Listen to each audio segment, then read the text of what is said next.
I have already stated numerous times about Classroom the Elite that even though this story is fiction, there is a lot of things in this story that do have a few truths and are very realistic to the real world, whether it's characters having personalities that also contribute in the real world as well, manipulation tactics that aren't too far off from the real world, and of course lastly, experiences and moments in the series that really do sometimes happen in real life as well. And that's what I'll be talking about in today's video, more specifically how Classroom the Elite showcase bullying through Kay. Now, I have mentioned this numerous times whenever I talk about Kay as a character and pretty much over her character as a whole, but I never really got into detail about her bullying experience and how sadly these are things that are not far off from reality, and how even in recent times there are still people who become victims of bullying. And I think this is perfectly showcased through Kay. Kay in the beginning of the series seems like your very typical high schooler, and it doesn't seem like she has a very dark past that she's trying to desperately hide. However, once you find out what she's went through and once you find out about her history,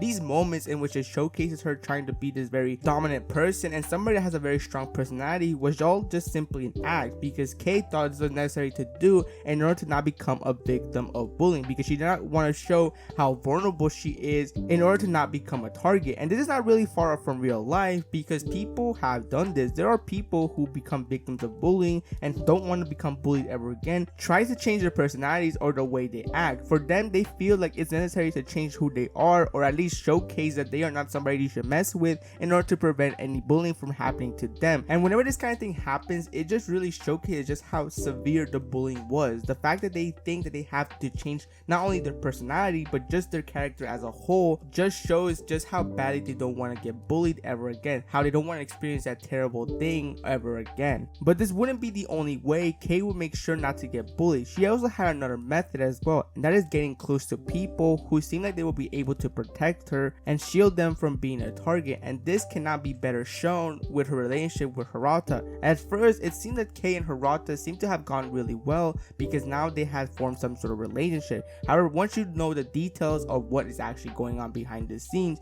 you would know that the only reason why Kay wanted to be as close with Hirata was so that she could use them for protection, so that whenever something did happen to her, Hirata would be there to protect her, and knowing Hirata how much of a good person he is, he will have no problems defending Kay. It's these kind of moments that really just show was once again how whenever someone becomes a victim of bullying, they really sometimes depend on others. They sometimes want other people to protect them and are mostly going after people who are willing to give them a hand and help them out with their situations. I think in these moments it just showed that Kay was really desperate to not experience what she experienced in the past, and she had no problem doing these kind of things as long as it meant that she was perfectly safe. However, despite her best efforts and her best actions to make sure that she doesn't get bullied, sadly that's exactly what will happen in this new school that she is in. However, the bullies didn't just bully her right off the bat. No, they used some sort of excuse in order to target Kay. You see, these bullies were from class C, this being Ryuen's class. One of these people is called Manabe, and of course she has her own group of friends that decide that Kay will be their target. But like I mentioned earlier, they don't just go after her very quickly. No, they have to have some sort of reasoning as to why they're going after Kay.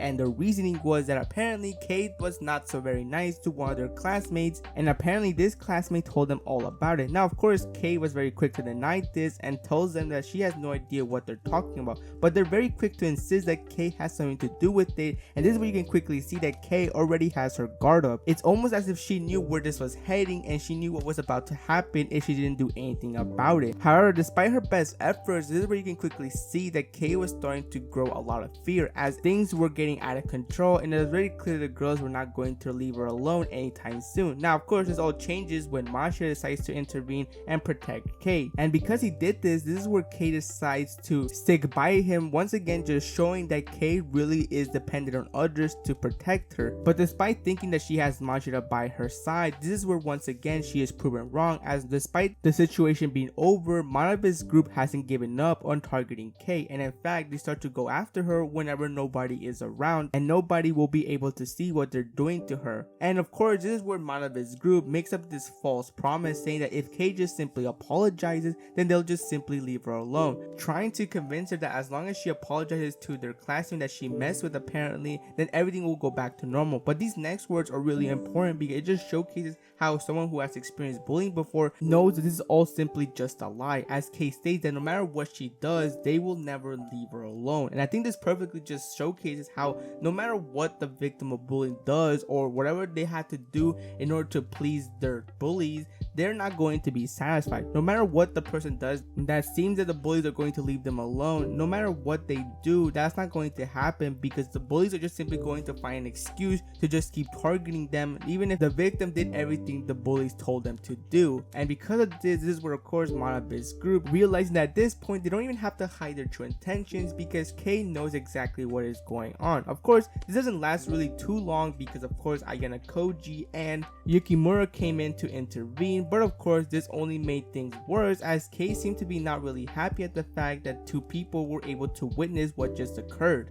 But just like any other bully, Manabe's group was still not going to give up and are going to go after Kei. Now of course these next moments have a lot to do with Ayana Koji, as he's the reason why this all even happened. But of course when Kei is once again secluded and is in a place where nobody is able to find her, this is where Manabe's group appears once again, this time with the girl that apparently was the one that Kei was messing with, in order for the girl to get back at Kei. But really this is all just simply so that Manabe has an excuse to torment Kei. And it's in this scene that we are able to witness just how traumatized Kei is, because once Manabe was able to figure out that Kei has been bullied before and this is not her first time being a target of bullying, panic starts to run through Kei, and you can quickly see that she's about to break down. And of course this just only makes their enjoyment of tormenting Kei even more basically shown, as after this they start to mistreat Kei. Pretty much the entire group starts to go after Kei, and Kei does simply nothing but just simply endure it and hope that everything is over and everything is finished off very quickly. I think the saddest thing about this moment is the fact that Kei has gotten used to this kind of thing, that at this point she's not even surprised. It's almost as if she's just hoping that everything is over very quickly. And I think that's really the most unfortunate thing about it, is the fact that Kei at this point has gotten used to this kind of treatment, that she's not even fazed by it. It's almost as if she has convinced herself that things aren't going to change, that this is just simply going to be her life, and that this is something that's always going to happen to her no matter where she goes. And to make this even more devastating, once you learn about Kei's dark past, this all becomes just really tragic to see, as this is somebody who has dealt with so many terrible things that you really are shocked and surprised at the fact of how strong she truly is, because this is something that I feel like a lot of people will not be able to withstand or deal with for a long period of time. It's not really showcased in the anime, but this is something that was actually detailed in the light novel, in which during the confrontation between Ayana Koji and Kei, Kei tells Ayana Koji everything that has happened to her in the past, how she was a victim of bullying, how every day she would be tormented, be called a ton of names, people would destroy her clothing and all her accessories, write terrible things in her desk, leave terrible things in her desk, throw water at her, and just endure so much verbal and physical abuse on a daily basis, to the point where she became so broken and desperate, to the point that she did an action that she can never undo. And that is the fact that Ayana Koji was able to see a scar that was pretty serious. I mean, this scar was something that Ayana Koji states was an injury that was very severe and life-threatening, and is actually amazed at the fact that Kei was able to recover from such a very nasty injury. But of course this just further proves the state that Kei was at during that time, that Kei really was about to commit one of the most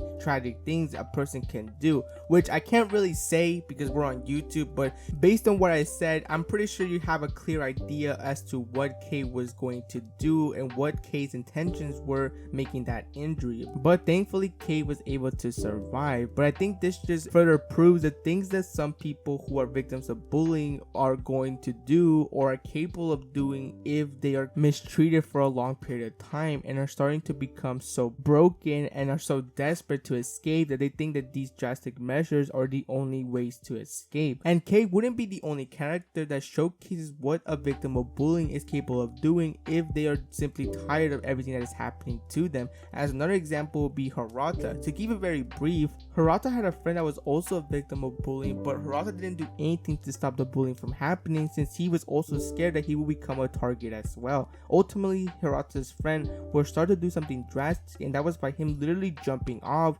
which thankfully thankfully he was able to survive, but this of course traumatized Hirata as well, as this made him convinced that it was his responsibility to take care of everyone in his class and to make sure that something like this never happened again. So yeah, it was not only just Kei that showcases what a victim of bullying has to go through, but it's also the guilt that somebody may face when they don't do nothing to stop the bullying, as shown with Hirata. It's why these moments in Classroom the Elite that always stuck out to me the most. It's because these are things that are not far from reality. These are things that sadly are happening to this very day. While I personally don't know a lot of people who were victims of bullying, that's not to say that I haven't heard stories of what the victims of bullying have had to deal with. There have been many cases around the world in which we have heard stories of victims of bullying having to endure so much pain and suffering. Unlike with Kei or Hirata's friends, these people took drastic measures and were able to do just that, be able to do something that they can never undo again and not be able to survive. It's why when Kiyotaka promised Kei that she was going to be protected and that he was going to do something about Manabe's group,